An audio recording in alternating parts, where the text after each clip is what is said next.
Okay, so for this video, we're going to discuss our last lesson for chapter 3.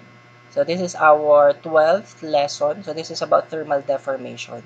So for this lesson, this is the outcome that students must be able to attain. Students must be able to compute the thermal deformation and stress on a body due to change in temperature. So start natin yung discussion natin. A change in temperature can cause a body to change its dimensions. No? So kapag daw nagkakaroon ng change in temperature or let's say umiinit, ibig sabihin nag-i-increase yung temperature or lumalamig, ibig sabihin nagde-decrease yung temperature, nagko-cause daw yun ng deformation sa body. So generally, kapag yung temperature ay nag-increase, so ibig sabihin uminit, yung body ay nag-expand. Whereas kung yung temperature naman nagde-decrease, ibig sabihin lumalamig, ang body naman nagko-contract. So ordinarily, this expansion or contraction is linearly related to the temperature increase or decrease that occurs. So if this is the case, and kung yung material ay homogeneous and isotropic, it has been found from experiment na yung displacement or deformation of a member having a length L can be calculated using the formula. So ito yung formula natin for thermal deformation. So denoted siya by lowercase delta. Tapos may subscript na T. So, thermal deformation yan. Okay, so equal siya sa, okay, yung alpha dito, okay, this is the linear coefficient of thermal expansion. Okay, yan ay property ng material na actually, ano na yan, established na yan. No, meron ng mga established or given na alpha para sa iba't ibang types ng material. Meron akong table na ipapakita sa iyo mamaya para dyan, no? Ngayon, yung unit natin for alpha, kapag naka-English system, yan ay naka-per degree Fahrenheit. Kapag naman naka-metric or SI system, yan ay naka-per degree Celsius or per Kelvin. Okay, take note of that, ha? Sige. So, yung L naman dito, yan yung original length ng member, and then yung uppercase na delta, okay, parang pa-triangle siya, no? Uppercase delta T, yan naman yung algebraic change in the temperature. So, ang pag-compute ng change in temperature, parati siyang final temperature minus initial temperature. No? So, kapag nag-i-increase ang temperature, ibig sabihin, mas malaki yung final temperature kesa sa initial. So, nagpa-positive yung delta T. Itong change in temperature. So, kapag nag-positive yan, ibig sabihin magpa-positive din to yung thermal deformation. And yun nga, ang nangyayaring deformation kapag positive yung thermal deformation, yun ay elongation. Kasi nga nag-increase yung temperature. On the other hand, kapag naman nag-decrease yung temperature, lumamig, ibig sabihin yung final temperature ay mas maliit kesa sa initial. So, nagne-negative ito, yung change in temperature. At pag nag-negative siya, di ba magne-negative din yung thermal deformation. So, yun nga, kapag negative siya, ibig sabihin, nagko-contract, no, yung body or yung material. Okay? So, dito, ano lang din, no, banggitin ko yung mga units natin dito, no, kung paano yung magiging unit ng thermal deformation. Si alpha kasi, ang unit niya, kapag English system, naka-per degree Fahrenheit. Ibig sabihin, nasa denominator siya, no? Tapos, kung English system, di ba, ang unit natin for length, let's say, naka-inch. Tapos yung change in temperature pa rin yan, so degrees Fahrenheit. So, ang mangyayari lang dyan, makakancel ka. Tama? So, yung thermal deformation mo, naka-ano lang din siya, naka-unit for length. Okay? So, itong thermal deformation na formula na to, pwede mo siyang i-memorize as alat, para di mo siya makalimutan, alat. Kasi itong uppercase delta, para rin siyang uppercase A, di ba? So, alpha parang A. So, alat. Ganun mo na lang siya tandaan para hindi mo makalimutan. Okay. Now, yung thermal deformation natin, no, sa mga statically determinate members, it can be easily calculated. No, ida-direct substitution mo lang siya dyan. No, yung alpha, L, tsaka yung delta T na yan. No? Since the member is free to expand or contract when it undergoes a temperature change. Pero, kapag yung member ay statically indeterminate na, yung example ng statically indeterminate na member, di ba, yung, let's say, fixed supported siya sa magkabilang dulo. So, hindi ito free para mag-expand or mag-contract. So, ibig sabihin, yung thermal deformation niya, yun nga, mapipigilan siya ng support. So, sa mga ganitong pagkakataon, actually, napoproduce yung tinatawag nating thermal stresses. Okay, at yung thermal stresses na yan, it must be considered in design. Okay. So, sa pag-analyze natin no, ng thermal deformation sa mga statically indeterminate problems, parang same lang din yung procedure niya no, dun sa diniscuss natin before na statically indeterminate problems for axial deformations na dinederive lang natin yung equilibrium equation, dinederive natin yung compatibility equation, and then ine-express lang natin yung let's say, deformation delta in terms of PL over AE o kaya sigma L over E. So, same lang yung procedure. Ang difference niya lang, in this case, no, kino-consider na natin or ni-include natin yung thermal deformation sa analysis ng deformation. Okay, so idadagdag mo ito. No, ipapakita ko sa iyo mamaya no kung paano siya mai-include no sa analysis ng deformation. Okay, and then ito, i-take note mo lang ito, yung conversion natin, let's say from degree Celsius to degree Fahrenheit and vice versa. Kasi baka magamit natin ito na kung halimbawa ang given sa problem, no, halimbawa naka-metric, no, mga naka-millimeter, yung mga properties naka-megapascal, ganyan. Tapos ang binigay, let's say, na temperature naka-degrees Fahrenheit. So, kailangan mo siya i-convert to degree Celsius. Kasi 'di ba kapag metric dapat naka-degree Celsius. Okay? So magiging useful to ha yung mga conversion factors na to. Okay. Now, para sa pagde-derive ng compatibility equations for statically indeterminate problems na involve na ang thermal deformation, so ito yung procedure na gagawin natin. So the first step, we have to remove the constraints that prevent the thermal deformation to occur freely. Yung constraint na binabanggit dito is actually the support.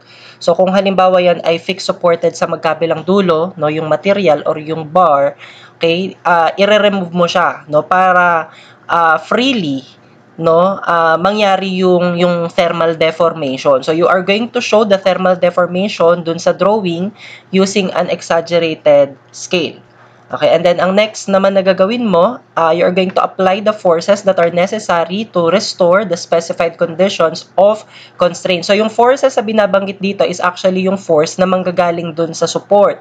So dahil nga fixed supported, let's say ang isang member, no, so mapipigilan actually yung thermal deformation, no. So yung force na mag-a-act no doon sa or made-develop doon sa support, yun ngayon yung pipigil sa deformation. So you are going to add the deformations caused by these forces to the sketch that was drawn in the previous step. And after that, by inspection of the sketch, you're going to write the relationships between the thermal deformations due to the constraint forces. So ganun mo siya dinederive no, the compatibility equation. So ito mas maiintindihan mo to kapag in-apply na siya natin mismo no, doon sa mga sample problems natin. Okay? Which is sa mga succeeding slides na ipapakita ko sa iyo. Okay.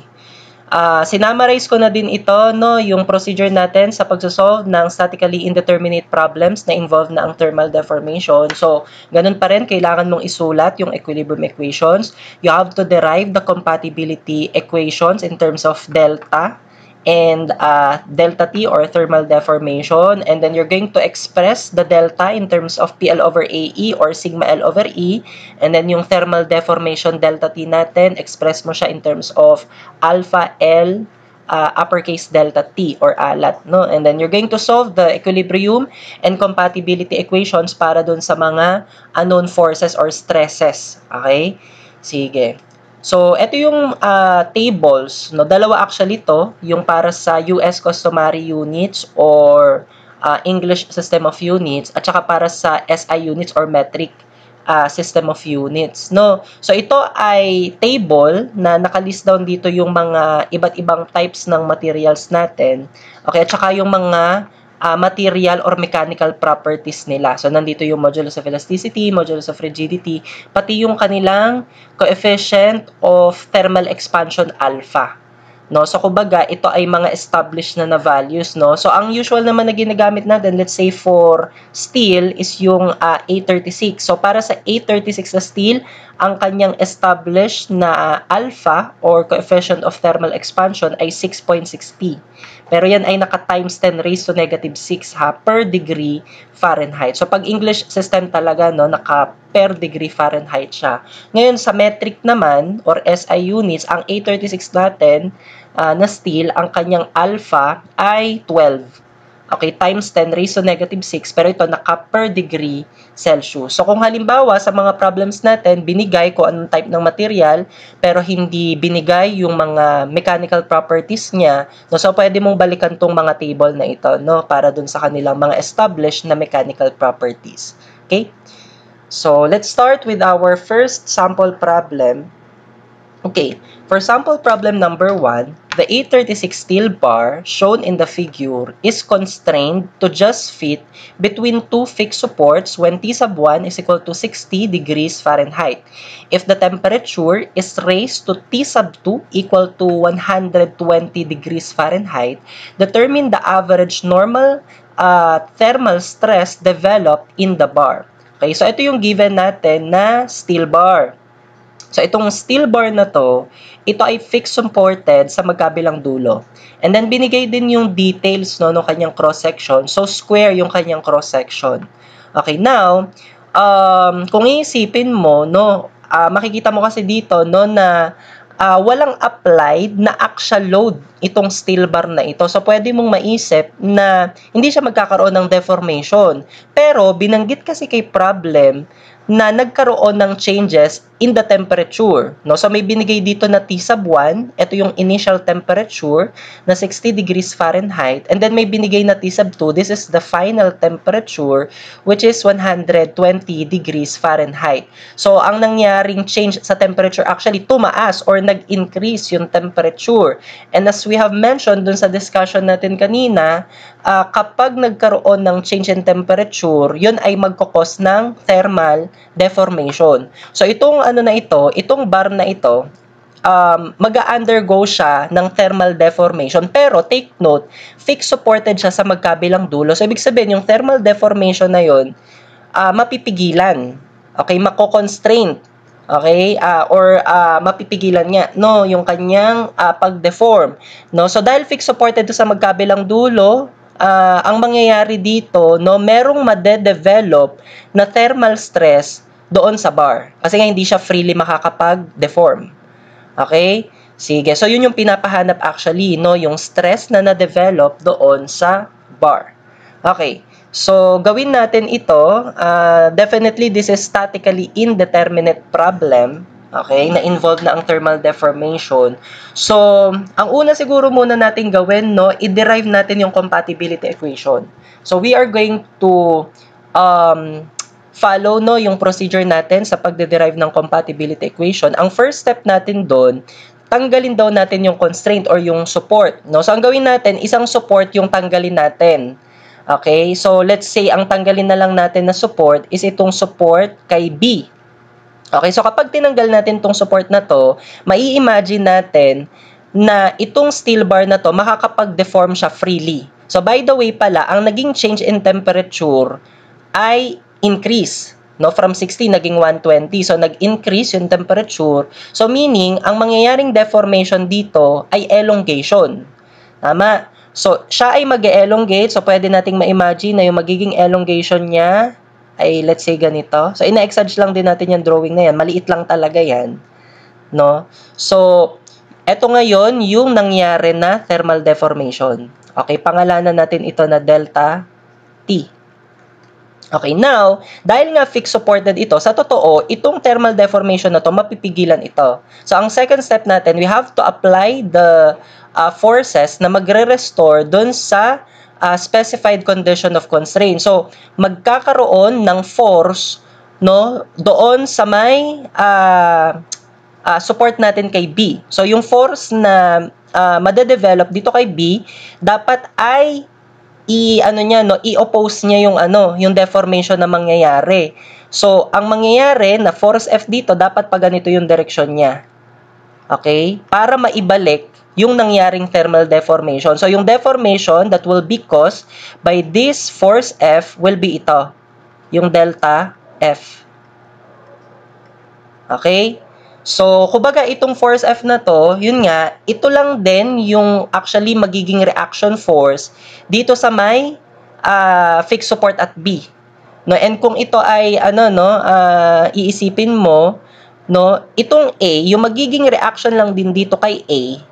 Okay? Since ito pataas yung reaction dito kay support B, to keep the system in equilibrium, dapat yung magiging reaction dito kay A ay pababa.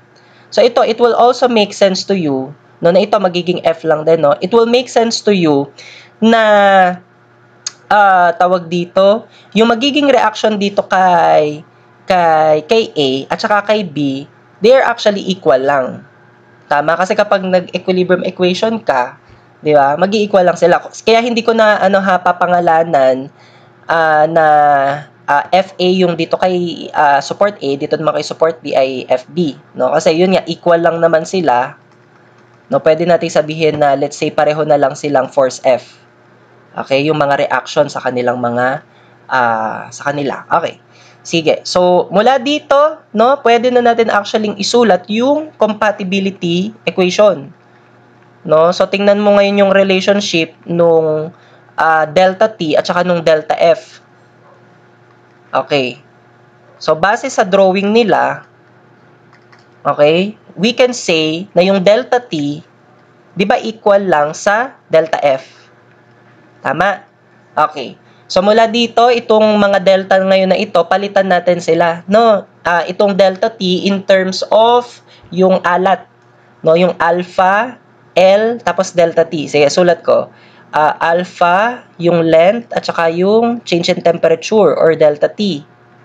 Okay, equal to yung delta F natin, ito ngayon yung PL over AE. Pero take note ha, ang hinahanap kasi ay stress na na-develop doon sa bar.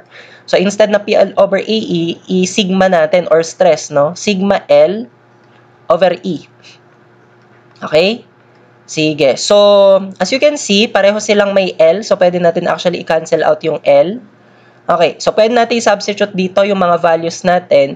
Yung alpha natin, ito yung coefficient of thermal expansion. Walang binanggit or binigay actually dito sa problem. Pero binanggit na ang material ay 836 steel. So ito yung tiningnan natin kanina dun sa table. For 836 steel, by the way, ano bang unit natin dito? Ito ay naka Fahrenheit. So tayo ay English system of unit. So ang tingnan mo na table is yung para sa English system. Okay, tingnan mo ngayon yung 836 steel. So, nandito yung 836 steel. Ang 836 steel, ang kanyang alpha ay ito. 6.60 times 10 raised to negative 6 per degree Fahrenheit. Sige, so, gamitin natin ngayon yun dito. So, ito ay 6.60 times 10 raised to negative 6 per degree Fahrenheit. And then yung L na-cancel out na yan. Yung delta T, ito naman yung change in temperature. Ang change in temperature natin, it's always final minus initial.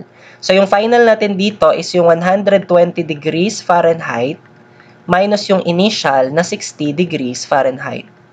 Okay, equal to. Okay, yung sigma natin, yan actually yung ating hinahanap. Okay, yan yung thermal stress na na-develop doon sa bar. Over. Okay, yung E natin, ang E natin para sa 836 steel bar, again, tingnan mo doon sa table kung hindi mo siya kabisado. Okay, for 836 steel bar, ang kanyang E, ito yung E, modulus of elasticity. So, yan ay 29,000 or 29 times 10 raised to 3 KSI. Okay? Sige, so, gamitin natin yan. Siguro, kahit KSI na lang din yung unit dito, no? So, 29 times 10 raised to 3 KSI ito. Okay, so inspect lang natin yung mga units. So dito, yung degrees Fahrenheit, makakancel siya kasi ito ay per degree Fahrenheit, tapos ito ay degrees Fahrenheit, so makakancel siya. Tama? Sige. And then, ang magiging unit ng sagot natin ngayon dito for sigma ay naka-KSI, no? So pwede nating isolve yung sigma, pindot lang natin sa calculator, cross-multiply mo lang siya, no? Okay, pindot natin sa calcu. So 6.60 times 10 raised to negative 6 times 120 minus 60. Actually, 60 na yun, no? Sige, times. Okay, 29 times 10 raised to 3. Okay, ang sagot ay 11.484 KSI. 11.484 484 KSI. Okay, so ito na yung pinapahanap sa problem na ito. So again, ito yung na-develop na stress or thermal stress doon sa bar. Okay, because of change in temperature. Alright. Now, for sample problem number 2, the horizontal rod, 2.5 meter long and 1,200 millimeter meter square in cross-sectional area is secured between two walls as shown in the figure. If the rod is stress-free at 20 degrees Celsius, compute the stress when the temperature has dropped to negative 20 degrees Celsius. So, gamitin daw natin yung alpha na 11.7 times 10 raised to negative 6 per degree Celsius and modulus of elasticity na 200 gigapascal. Okay. We are going to assume na para dun sa una, yung walls do not move. And then sa ikalawa, the walls move together at distance of 0.5 millimeter. Okay. So, ang unang gawin natin is yung para dun sa yung walls, hindi siya mag-move. So, rigid yung ating support dito or yung wall natin. Okay, ang gawin natin, derive natin yung magiging compatibility equation. So again, yung first step natin, tanggalin natin yung isang support, no, para makita natin freely yung magiging deformation. So yung change in temperature dito, ang initial, 'di ba, 20 degrees Celsius. And then yung naging final ay negative 20. So nagkaroon ng drop or pag-decrease dun sa temperature. So ibig sabihin lumamig. At kapag ang temperature ay lumamig, ang mangyayaring thermal deformation ay contraction, no? So iikli, no, yung bar or yung rod na ito, no? So sa madaling sabi, yung magiging ano natin dito, thermal deformation, iikli. Let's say yung iikli niya, okay, hanggang diyan. So ito, let's say yung kanyang inikli. Okay, ito yung delta T niya. Okay? Ngayon, hindi naman siya talaga freely makakapag-contract kasi nga fixed supported siya sa magkabilang dulo, no? So, ang second step dito, kailangan mong i-apply yung force, no, to restore yung specified condition of constraint. So, kailangan merong force dito na magre-restore dyan sa deformation. So, yung direction dapat nung force na mag-re-restore dyan sa thermal deformation na yan ay pag ganito. No, so yung force na to, pangalanan natin na force F na lang din. Okay, force F. So due to this force F, take note ha, itong force F na to, ito ay, ito yung madedevelop na parang reaction force dito kay support. No, kaya nga pwede mo ring sabihin na dito sa kabila, ang magiging reaction dito dapat pakaliwa to keep the system in equilibrium. At force F din siya. Okay, so due to this force F, magkakaroon dito ng deformation, no, na pangalanan nating delta F. Okay, so parang katulad lang din to nung sample problem number 1, yung compatibility equation natin dito, we can say na yung delta T equal lang siya kay delta F. Tama? Sige. So, mula dito, sige, i-express ngayon natin tong delta T at saka delta F ng, ito munang delta T, express natin na in terms of alpha, L, tapos delta T. Okay? Or change in temperature. Yung delta F naman, express natin in terms of, ano bang pinapahanap? Stress. So, express natin to in terms of sigma L over E. Okay, again, yung L, pwede natin actually ma-cancel out. Tama? So, yung alpha natin, given siya ay 11.7 times 10 raised to negative 6 per degrees Celsius. Para sa ating change in temperature, gawin natin tong absolute value. Kasi yung magiging change in temperature actually, di ba final? Minus initial. Ang final niya ay negative 20 degrees Celsius minus yung initial na 20 degrees Celsius. So, yung kakalabasan na change in temperature ay negative 40 degrees Celsius. So, ito ay i-absolute value mo. No? So, let's say gawin natin tong 40 degrees Celsius. Okay, equal to, okay, sigma And then, yung L, na-cancel out na yan. Yung E ngayon ng steel rod natin ay 200 gigapascal given yan. So, 200, siguro E megapascal natin, no? So, 200,000 megapascal. Okay, so mula dito, pwede natin maibigay na, no, yung ating sigma. So, ang ating sigma ay 11.7 times 10 raised to negative 6. Okay, times 40. Okay, tapos cross-multiply na lang natin, no, times 200,000 megapascal. Okay. So, ang lalabas na sagot ay 93.6 megapascal. So, itong 93.6 megapascal na ito ngayon yung na-develop na thermal stress doon sa ating bar due to change in temperature. Okay? Sige. Now, para doon sa ating ikalawa, no, na item, so dito sinabi na nag-move together yung wall ng distance na 0.5 mm. So, meron ditong naging movement. No? So, ibig sabihin, nag-yield yung ating walls. No? So, paano pwedeng mag-yield, no, yung wall natin? So, kung i-drawing natin siguro yung, let's say, original na wall natin. Okay? So, let's say, ito yung itsura niya. Okay? So, di ba nga, ang change in temperature natin dito, lumamig or nag-decrease. So, ibig sabihin, magko-contract itong steel rod na ito. So, ang nangyari, kumbaga, dahil dun sa change in temperature, no, ang nangyari, nag-yield yung wall. No, kasi nga, nag-move daw ng 0.5 mm. So, malamang, ang i-move niyan ay paloob. Kasi nag-contract yung yung steel rod no. So kung i-drawing natin, let's say yung naging movement niya. So let's say nag-move siya ng i-exage ko yung drawing ha. Let's say nag-move siya ng 0.5 mm. Ito 'yon. Okay? Ngayon ganito, dun sa procedure pa rin natin kanina, gawin natin 'di ba tatanggalin natin yung support. Okay, so hahayaan natin na mag-deform freely ito. So, let's say yun nga, yung thermal deformation niya is let's say hanggang dito. Let's say ito yung kanyang thermal deformation. Okay?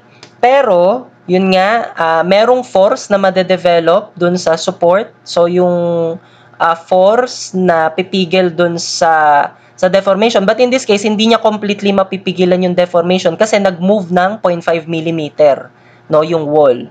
No? So, let's say yung force F natin dito, okay, yung mare-restore niya lang, no, mula doon sa thermal deformation ay hanggang dito. Okay, so ito ay deformation due to the force F. Okay, magkakatapat yan, ha. Kumbaga, ito yung magiging final position. Ito.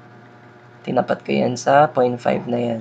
Okay. So, paano yung magiging compatibility equation natin dito? So, para sa compatibility equation natin, sa kanina ha, ito yung compatibility equation. Okay. Dito naman, yung magiging compatibility equation natin. Okay. So, tingnan mo yung geometry, no, netong mga delta natin, delta F, delta T, at saka yung 0.5 mm. So, as you can see, kapag pinagsama natin yung delta F, tsaka yung 0.5 mm, di ba equal siya kay delta T? Tama. So, pwede nating sabihin na yung delta T equal siya sa delta F plus yung 0.5 mm. Tama ba yun? Yung delta T equal siya sa delta F plus yung 0.5 mm pag pinagsama mo sila. Tama, di ba? Ayan. So, ito yung ating compatibility equation. I-express natin ngayon to, yung delta T in terms of alat. So, alpha L delta T equal to yung delta F naman, ano ba kailangan natin dito? Stress. So, ano pa rin? Sigma L over E plus 0.5. Take note, naka-millimeter tong 0.5 natin, no? So, hindi mo dito pwede i-cancel yung L ha, kasi may 0.5 tayo dito. Sige, substitute natin yung mga values natin. So, yung alpha, again, yun pa din, 11.7 times 10 raised to negative 6 okay, per degree Celsius. Tapos, yung length natin ay 2,500 millimeter. Okay, yung change in temperature natin, i-absolute value natin, 40 degrees Celsius. Okay, equal to, okay, yung sigma natin, yan yung hinahanap. Yung L, 2,500 pa din, millimeter. Over, yung E natin, gawin natin itong megapascal, so 200,000. Yan ay let's say, megapascal nga, no? Okay, plus yung 0.5 millimeter natin. Okay, so mula dito, ang unknown lang actually is yung sigma. Okay, yung degree Celsius, makakancel yan. Okay, and then, sige, solve natin yung sigma. I-shift solve na lang natin ito sa calculator. So, from our calculator, no, ito rin actually yung kanina. Okay, ano ko na lang, tuloy ko to. Equal, sigma, yun yung hinahanap, alpha x, and then 2,500 over 200,000 plus 0.5. Okay, shift solve natin. Okay, ang lalabas na sagot for sigma ay... Uy, mali. Okay, may length nga pala to. Okay, kalimutan ko yung length na 2,500. Okay, shift solve. Ang lalabas ay, ito, 53.6 megapascal. Okay, so yung stress na na-develop, okay, doon sa bar, ay 53.6 megapascal. So, dito ha, again, dito sa ikalawang item natin, nag-move, no, yung ating walls ng distance na 0.5 mm. Alright. Okay, for sample problem number 3, calculate the increase in stress for each segment of the compound bar shown in the figure. If the temperature increases by 100 degrees Fahrenheit, assume that the supports are unyielding and that the bar is suitably braced against buckling. Okay, so ito yung ating given na compound bar. Okay, so ito ay composed ng aluminum segment, ito yon, tsaka ng steel na segment, ito yon. Okay, so as you can see, ito ay fixed supported sa magkabilang dulo. As mentioned din sa problem, no, yung supports daw ay unyielding, so hindi siya mag-move. Okay, and then, as you can see, dito sa, sa figure natin, walang naka-apply na axial load dito sa compound bar na ito. So, we can say na, kumbaga, initially, wala siyang stress. Okay? But then, yun nga, nagkaroon ng temperature increase daw na 100 degrees Fahrenheit. So, ang binigay na dito ay, change in temperature na mismo, which is an increase, no, of 100 degrees Fahrenheit. So, uminit. No? So, dahil nagkaroon ng change in temperature, no, ito ay magkukos ng thermal deformation dito sa ating compound bar. Pero dahil nga fixed supported siya sa magkabilang dulo, mapipigilan yon, yung thermal deformation na yon. Therefore, magde-develop yon ng thermal stress, no, dito sa compound bar. So, yun actually yung hinihingi na increase in stress. Okay? Sige. So, itong sample problem number 3, it's a little different dun sa first two sample problems natin, ha? Kasi ito, compound bar na ito. Okay? So, yung procedure natin dito, sige, una nating gawin, kunin pa din natin yung yung compatibility equation. Okay? Yun pa rin yung una nating gawin. Okay, so para sa kanyang compatibility equation, okay, ang first step natin, tanggalin natin yung isang support para ma-imagine natin yung pag-deform netong bar na ito freely. Okay? So, ang change in temperature ay increase. Okay, so ibig sabihin iinit, so ibig sabihin mag-elongate, no, itong compound bar na ito. So let's say yung magiging elongation niya. Okay, let's say drawing natin. So ito ay compound or combined, no, na thermal deformation nung aluminum tsaka nung steel. Okay? Sige. So, ito yung ating thermal deformation combined for aluminum tsaka steel. So, pangalanan natin na delta T.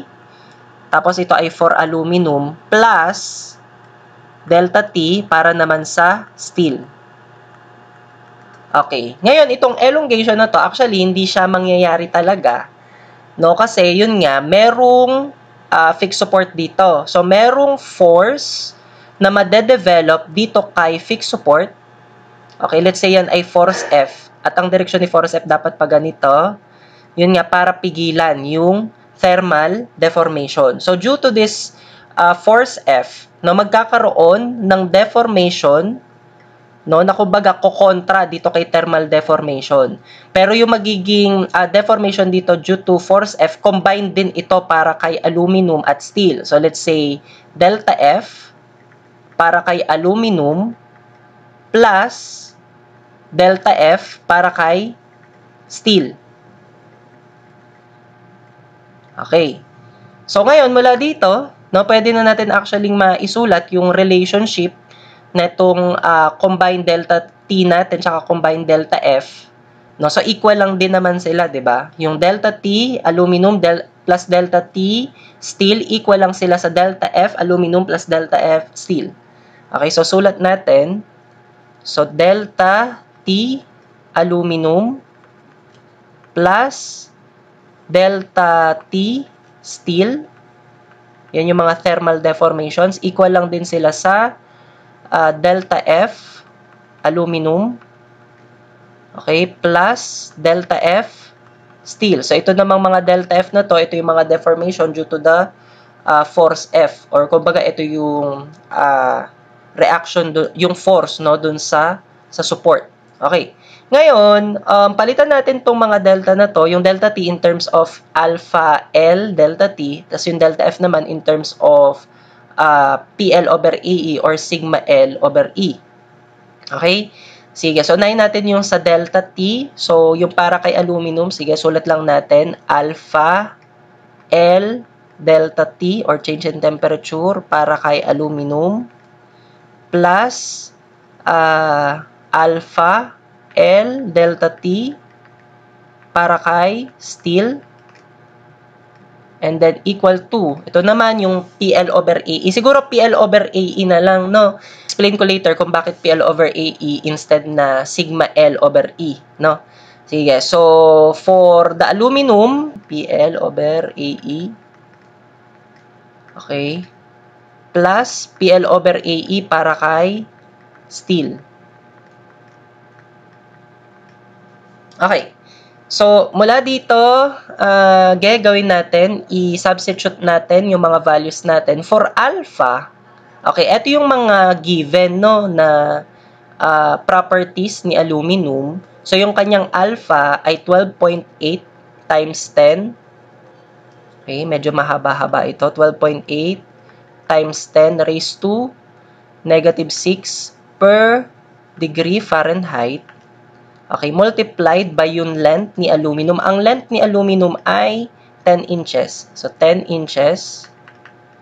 Okay, times yung change in temperature natin, given na mismo ha, na 100 degrees Fahrenheit. Okay, plus, para naman doon kay steel, yung kanyang alpha ay ito, yung 6.5 times 10 raised to negative 6. Okay, per degree Fahrenheit.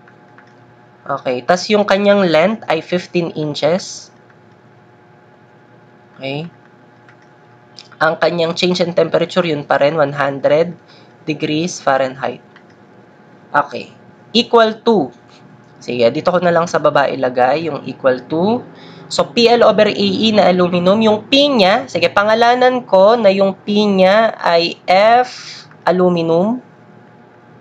Okay, and then yung L, okay, yung length ni aluminum, yun pa din, 10 inches, over, okay, yung area ni aluminum given na 2 inches square, okay, and then yung E niya, given na 10 times 10 raised to positive 6 PSI. Sige, i-PSI ko na lang. Okay. Plus, para naman doon kay steel, So, yung kanyang P, let's say, pangalanan ko na lang na FST.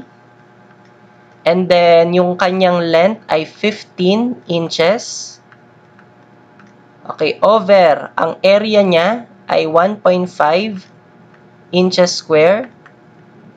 And then, ang ating E for steel ay 29 times 10 raised to 6 PSI. Okay. So, ngayon dito, mapapansin mo, ang dalawang unknown natin dito, or yung mga unknown natin dito, is yung FAL, tsaka yung FST. So, paano yan? So, ganito ang mangyayari dito.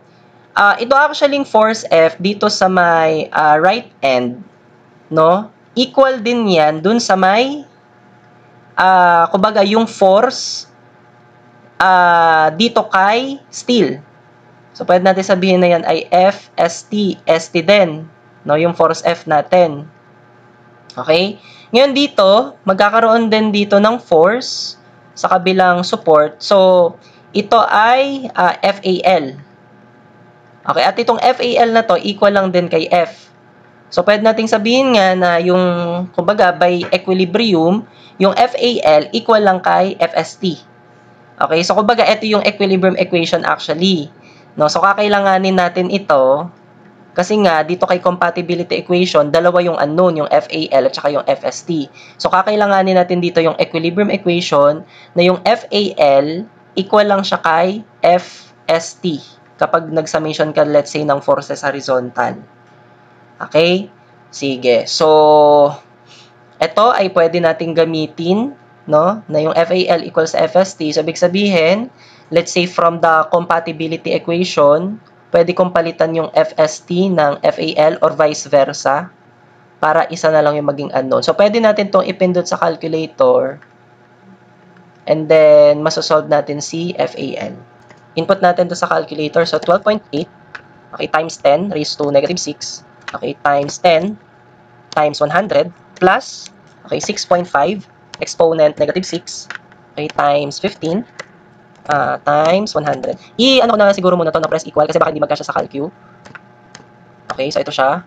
So yung answer, okay, equal to, ayan, pindot natin sa calcu. Yung FAL yan yung unknown, okay, times 10 over 2 times 10, 10 times 10 raised to 6, okay, plus, okay, yung FST natin, pinalitan na natin ng FAL, so yan din yung unknown, and then 15 over 1.5 times 29, exponent 6. Okay, shift solve natin. Okay, yung lalabas sa sagot is yung FAL. But of course, hindi pa ito yung sagot. Kasi ang tanong ay stress. Okay, so FAL. Kaya din natin pala pini-L over A, iha, kasi kung ididiretso nating stress yan, dalawa yung unknown. No, stress for aluminum, tsaka stress for steel. E di ang mangyari, itong FAL, FST, kailangan din naman natin silang i-express in terms of stress. So, ang ginawa natin, ano na lang, in-express na lang natin in terms of force. Tsaka na lang natin isolve yung stress, no, kapag nakuha na natin yung mga forces nga. So, yung FAL natin ay 26691.83673. So, ito ay naka-pound. Okay, and then yung FST natin, equal nga lang pala sila, no, sa FAL at FST. So, ito din siya, 26691.83673. Okay, so pwede nating ma-solve yung stress kay aluminum. So, yan ay ano lang naman, yung FAL na nakuha natin over yung area ni aluminum.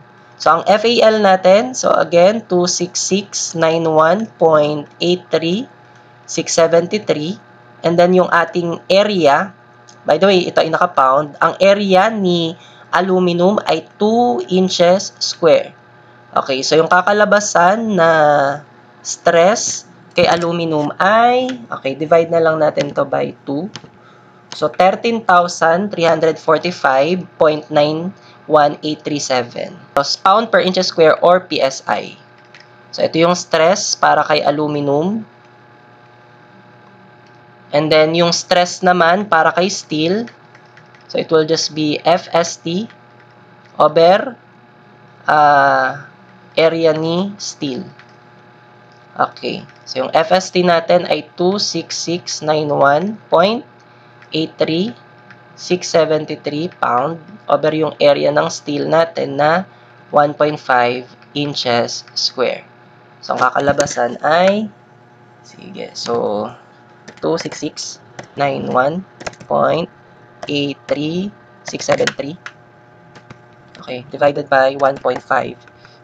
Equal siya sa 17794.55782. PSI din ito. Okay, so ito na yung mga sagot para dito sa problem na ito. Okay, for sample problem number 4, the composite bar is firmly attached to unyielding supports. So the bar is stress-free at 60 degrees Fahrenheit. Compute the stress in each material after the 50 kilopound force is applied and the temperature is increased to 100 degrees Fahrenheit. Use alpha equal to 6.5 times 10 raised to negative 6 per degree Fahrenheit for steel and alpha equal to 12.8 times 10 raised to negative 6 per degree Fahrenheit for aluminum. Okay, so ito yung composite bar natin. So, ito ay composed ng aluminum at saka ng steel. So, they are attached daw to unyielding support. So, ibig sabihin, rigid support yan or fixed support. Okay.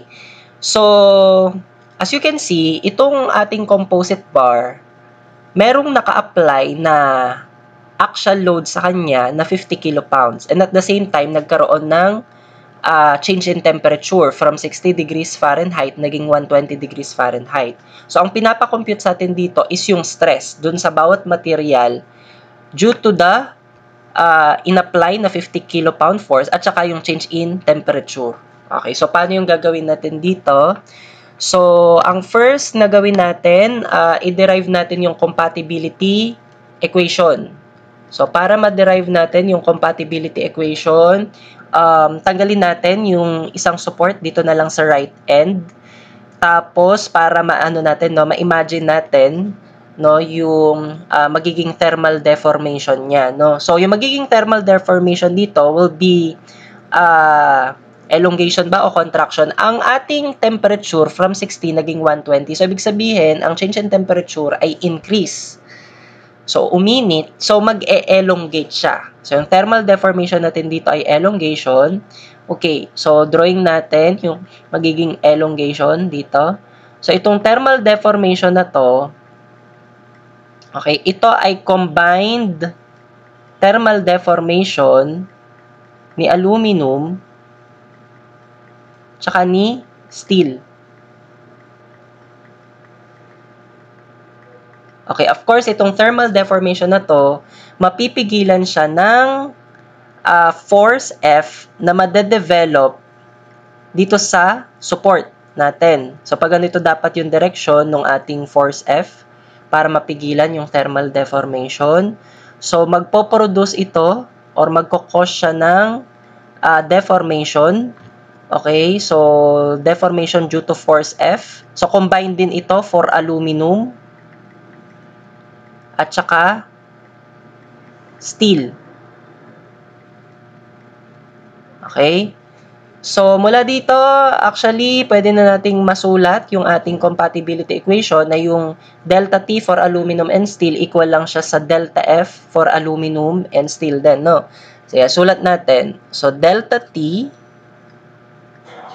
for aluminum plus delta T for steel, equal lang din siya sa delta F for aluminum plus delta F for steel. Okay. So, kung isusulat natin ito or i-express in terms of alpha L delta T para dito kay thermal deformation, para naman kay delta F yung PL over AE. Sige, sulat natin. So, it will become alpha L delta T para kay aluminum plus alpha L delta T for steel equal to, ito PL over AE na lang natin. So, PL over AE for aluminum plus PL over AE for steel. Okay, so substitute natin yung mga given natin. So, yung alpha natin for aluminum, yung 12.8 times 10 raised to negative 6 per degree Fahrenheit. So, sulat natin. Okay, times 10 raised to negative 6 per degree Fahrenheit. Okay. Times yung ating L. Ang L ni aluminum ay 15 inches. Ang change in temperature natin ay 120 minus 60. Okay, para to kay aluminum. Para naman kay steel, okay, plus yung alpha ni steel ay ito, 6.5 times 10 raised to negative 6 per degree Fahrenheit. Ang kanyang L ay 10 inches. Okay, ang kanyang change in temperature yun din, yung 120 degrees Fahrenheit minus 60 degrees Fahrenheit. Okay, dito natin ituloy sa baba. Equals. Okay, ang PL over AE for aluminum. So, yung P niya, sige pangalanan muna natin na FAL. Yung length naman ni aluminum, again, 15 inches. Over, ang kanyang area ay 2 inches square, ang given. And then, ang E niya ay 10 times 10 raised to 6 PSI. Okay, plus PL over AE ni steel. Ang kanyang P, pangalanan ko na FST. And then, yung length ay 10 inches. So, di ko na ilagay yung unit na. Over, yung area niya ay 3 inches square. At ang kanyang E ay 29 times 10 raised to 6 PSI. Okay. So, dito dalawa yung unknown, yung FAL at saka FST. So, dahil dalawa yung unknown dito, kailangan nating i-derive yung ating equilibrium equation. So, paano yung mangyayari dito? So, itong F na to, okay, sa right end natin, no, equal din actually siya sa force na madedevelop dun sa steel. Okay? So, kung pa ganyan yung direksyon nung force F dito, dito sa kabila, dapat ang direksyon ganun pa din. Pa ganito. Okay? Pa kanan. Okay? Irregardless, kahit na merong inilagay dito na 50 kilopounds. Okay? Sige. So, itong F na to sa left end, equal din to sa force na madedevelop kay aluminum, yung FAL. Okay? Sige. So, ang equilibrium equation natin dito, hindi natin pwedeng masabi na si FAL equal kay FST ha, kasi meron tayo ditong 50 kilopounds. So, kapag in-applyan natin to ng equilibrium equation, sinapmation mo yung forces horizontal equal to 0, lahat ng pakanan ay positive. So, it will be FAL, okay, plus 50 kilopounds. Gawin ko tong pound, so 50,000. Okay, minus FST. So, ito yung magiging equilibrium equations natin or equation natin. Okay? So, ang gawin natin, ilabas natin sino na lang ba yung papalitan natin? Si FST na lang. Labas mo si FST, lipat mo sa kabila. So, magiging positive FST na siya.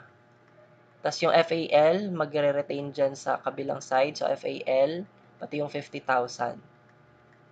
Okay, so itong FST ngayon na to, in terms of FAL, substitute natin siya dito kay equation, ito na lang siguro equation 1. Tapos ito yung ating equation 2. So, substitute mo yung FST na to sa FST sa equation 2. So, diretso mo na siya na i-substitute, no? So, ito, palitan ko ng FAL plus 50,000. Lagyan mo to ng parenthesis mamaya kapag pinindot mo sa calcu, ha? Sige. So, pindot natin to sa calcu. We can solve for FAL here. Okay. Ito ay 12.8 times 10 raised to negative 6 times 15 times 120 minus 60, di ba? 60. O, diretso ko na 60. Plus 6.5 times 10 raised to negative 6. Okay, times 10 times 60 din. Okay, i-press equal ko na, no? Kasi baka di magkasya sa kapag sinip-solve natin. So, yan. Okay, equal to, tuloy natin. So, yung FAL, yung unknown, times 15 over 2 times 10 raised to 6. Okay, plus, okay, yung FAL plus 50,000, i-parenthesis mo. So, alpha x yung FAL plus 50,000. Okay, times 10 over 3. Okay, times 29 exponent 6. Ayan. Okay, shift solve natin. Okay, ang lalabas dito na FAL ay 11183.25581. So, ito ay naka-pound. Okay, hindi pa ito yung sagot. Stress ang hinihinging sagot sa atin, no? Ngayon, yung FST, from equation 1, ito, pwede nating makuha. No, yung FAL, substitute natin dito para makuha sa FST. So, ito yung FAL na nakuha natin plus ano lang siya, 50,000 para sa FST. So, yung FST natin ay 611.83.25581. Okay, pound. So, ang kailangan natin ay stress, no, sa bawat material. So, yung magiging stress para kay aluminum, it will just be yung FAL over yung area ni AL or aluminum. So, ang FAL natin, 11183.25581. Okay, pound over yung area ni aluminum ay given na 2 inches square. Okay, so may bibigay natin ang ating stress kay aluminum. Yan ay okay, over 2. Yan ay 5591.627.905.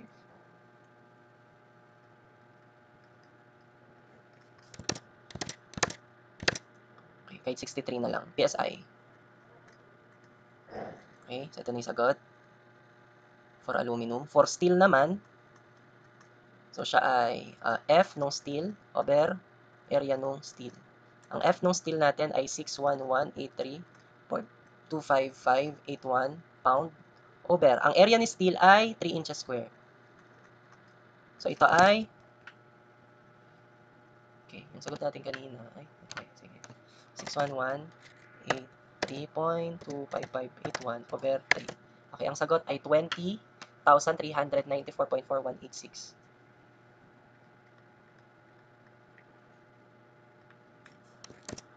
Okay, 4-2 na lang, no? PSI. Ito na yung ating stress sa steel. Okay. So, ito na yung mga sagot para dito sa problem na ito. Now, for sample problem number 5, gusto ko na itry mo itong isolve on your own. So, para lang din tong katulad nung sample problem number 3. Okay, na ang magiging compatibility equation lang nito, okay, it will just be yung thermal deformations. Okay, let's say for steel, yung thermal deformation for brass, and then yung thermal deformation for copper. Okay, equal lang yan ngayon sa yung delta F para kay steel plus delta F para kay brass plus delta F para kay copper. Okay? Ngayon, ang mangyari dito, yung mga forces natin, yung FST, FBR, at saka FCU, actually, equal lang silang tatlo. No? Na yung FST, equal lang din siya kay FBR, equal lang din siya kay F copper. Okay? Nang mangyayari kasi dito, kumbaga dito, ito yung F, I think elongation din ito, no? Kasi 12 degrees Celsius as 18 degrees Celsius. So, ito ay F, CU. Yung dito naman, F, anong F to? F steel. Pero ang mangyayari kasi, kunwari, nag-cut ka dito. No? Or ito muna, from the entire structure muna, I mean yung sa equilibrium niya, yung FST, equal lang kay FCU. Pero ang mangyari, kunwari, nag-cut ka dito.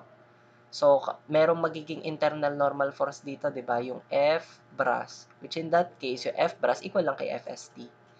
So, magi-equal lang silang tatlo, no? Yung FST, FBR, at saka FCU. So, I'd like you to try this, no? And ito yung kakalabasan na sagot. Ang tanong kasi dito ay, okay, ano yung tanong dito? Yung force, no, exerted on the rigid supports. No? So, yung FST na yan, FCU na yan, equal lang yan kay F. Silang tatlo actually, FST, FBR, at saka FCU. So, pwede mo sabihin na F na lang sila. Pare-pareho lang sila ng value. So, ito yung kakalabasan na sagot, 4.20 kN. Try this on your own. Okay? Sige.